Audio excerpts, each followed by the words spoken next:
I was looking on Threads when I saw this post. Folks not getting the difference between an average friendship and queer platonic life partners really aggravates me.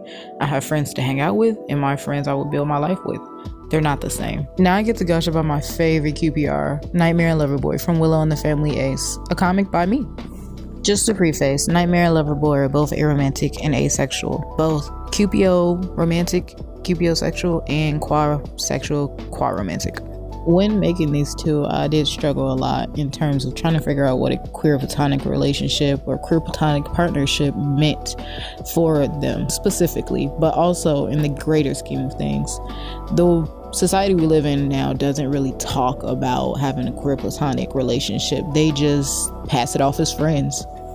And that often, more times than not, makes this status quo of queer platonic relationships meaning little to nothing in the greater scheme of things. But as we can see, some people are building lives off of their queer platonic relationships.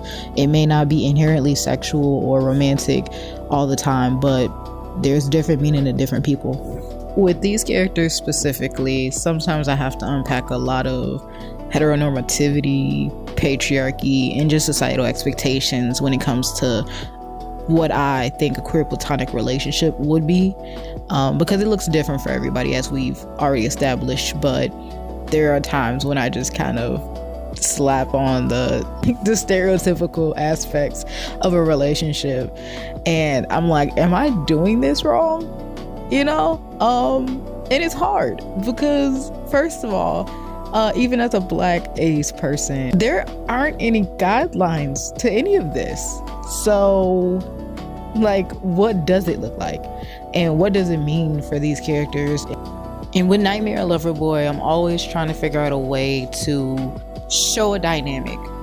Whether it's trying to show a positive dynamic of Black men and Black women working together and navigating life together, or if it's trying to make a QPR situation where Black people are typically seen as over hyperly sexual or over hyperly romantic, and trying to dismantle that.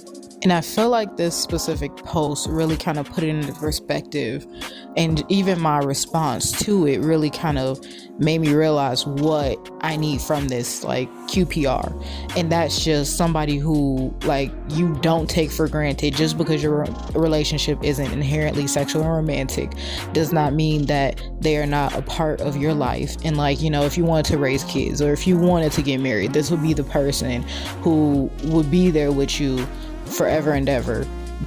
Do you have a QPR?